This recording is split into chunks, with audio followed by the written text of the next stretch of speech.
உங்கள் ஜெபம் முதல்ல அந்த மைண்ட் செட்டுக்குள்ளே கொண்டு வரணும். என்னென்னா அவரை உயர்த்துகிற அந்த துதிக்கிற ஆராதனைக்குள்ளே அந்த அனுபவத்துக்குள்ளே வந்துட்டோன்னா அந்த இடத்துல தேவ பிரசன்னத்தை நம்மளால் உணர முடியும். நீங்கள் தேவ பிரசன்னத்தை உங்களால் உணர முடியலன்னா கொஞ்ச நேரம் ஆண்டவரை ஸ்தோத்திரம் பண்ணிக்கிட்டே இருங்க.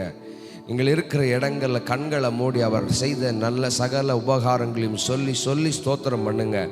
அப்படி நாமத்தை சொல்லி ஸ்தோத்திரம் பண்ணுங்க. யெகோவா ஈரே, யெகோவா ஷாலோம், யெகோவா ஷம்மா, யெகோவா ரூவா, இம்மானுவேல், எல் ஷடாய், இயேசுவே ரட்சகரே உமக்கு ஸ்தோத்திரம்னு சொல்லிக்கிட்டே இருங்க. உங்கள் இடங்களில் தேவ பிரசன்னத்தை உணர ஆரம்பிப்பீர்கள். ஆமென். Start your prayer with exalting his name. அவருடைய நாமத்தை உயர்த்துகிற உயர்வினால் உங்கள் ஜெபங்களை துவங்குங்கள். சங்கீதம் 66வது சங்கீதம் 2வது வசனத்தை நம்ம வாசிப்போம். சங்கீதம் 66:2.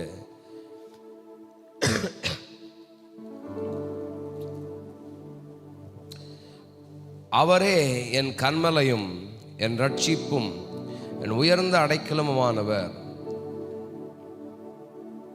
மன்னிக்கணும், 66:2.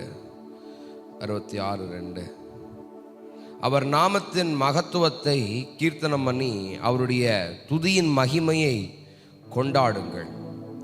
அவர் நாமத்தின் மகத்துவத்தை கீர்த்தனம் பண்ணுங்கள். ஒரு ஆமென் சொல்லுங்க. அப்படின்னா exalt his name, lift up his name. அவருடைய நாமத்தை என்ன பண்ணுங்களாம்? உயர்த்துங்கள். அவருடைய நாமத்தை கீர்த்தனம் பண்ணுங்கள். அவருடைய துதியின் மகிமையை கொண்டாடுங்கள். அப்போ உங்கள் துதி நேரம் எப்படிப்பட்ட நேரமாக இருக்கணும்னா கொண்டாடுகிற நேரமாக இருக்கணும். சந்தோஷத்தோட அவருக்கு நன்றி செலுத்துகிற நேரமாக இருக்கணும். ஒருத்தருக்கு நன்றி செலுத்தும் போது சந்தோஷத்தினால நிறைந்து சந்தோஷத்தினால் அவர்களுக்கு நன்றி செலுத்தணும். ஆமென் சொல்லுங்க. ஆமென். இப்போ ஒருத்தர் உயர்த்துறேன் அப்படின்னா சோகத்தில் உயர்த்தக்கூடாது. நான் சந்தோஷத்தில் அவரை மகிமைப்படுத்த. ஆமென். நான் சந்தோஷமா என்ன வச்சிருக்கிறாரு, அவருடைய நாமம் உயர்த்தப்படணும். நான் கொண்டாட்டத்தோடு அவர் என்ன பண்ணணும்? உயர்த்தணும், வரவேற்கணும். ஆமென். அப்போ நன்றியோட சந்தோஷத்தோடு அவர் நாமத்தை என்ன பண்ணுங்க? உயர்த்த ஆரம்பிங்க. அவருடைய நாமத்தை உயர்த்துகிற மகிமையினால், அவருடைய துதிக்கிற துதியினால் என்னுடைய ஜெப நேரம் துவங்கப்படட்டும். ஆமென். அதுதான் இயேசு நமக்கு கற்றுக் கொடுக்கிறார். அவருடைய நாமம் பரிசுத்தப்படுவதாக. ஃபஸ்ட்டு அவர் வேறு எதற்காகவும் அவர் வேறு எதையும் சொல்லிக் கொடுக்கல. அவர் சொல்லிக் கொடுக்கிறார், பரலோகத்தில் இருக்கிற எங்கள் தகப்பனை நம்முடைய நாமம் பரிசுத்தப்படுவதாக. First start your prayer with praise. உங்கள் ஜெபங்கள் துதியினால் நிரப்பப்பட்டு இருப்பதாக. சங்கீதம் 68 3வது வசனத்தில் 68 3வது வசனத்தில் நீங்கள் வாசித்தீங்கன்னா, நீதிமான்களோ தேவனுக்கு முன்பதாக மகிழ்ந்து களி கூர்ந்து சந்தோஷம் அடைவார்கள். 4வது வசனத்தை அப்படியே தொடர்ந்து வாசிப்போம். தேவனை பாடி அவருடைய நாமத்தை கீர்த்தனம் பண்ணுங்கள். வனாந்தரங்களில் ஏறி வருகிறவருக்கு வழியை ஆயத்தப்படுத்துங்கள். அவருடைய நாமம் யெகோவா, அவருக்கு முன்பதாக களி கூறுங்கள். இங்கே நீங்கள் நல்லா கவனிச்சிங்கன்னா, வனாந்தரத்தில் ஏறி வருகிறவருக்கு வழியை எப்படி வழியை ஆயத்தப்படுத்துவது? துதியினால் வழியை ஆயத்தப்படுத்துங்கள். நான் சொல்லட்டுமா, நீங்கள் நம்ம துதிக்க நம் சமூகத்திற்கு தேவன் இறங்கி வருவதற்கு நாம் வழிகளை ஆயத்தப்படுத்துகிறோம்.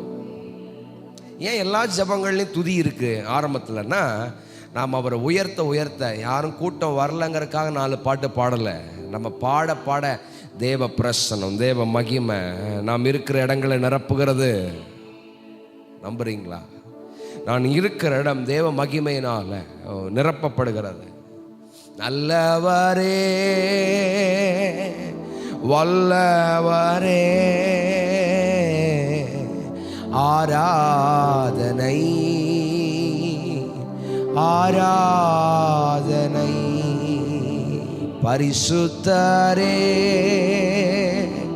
படைத்தவரே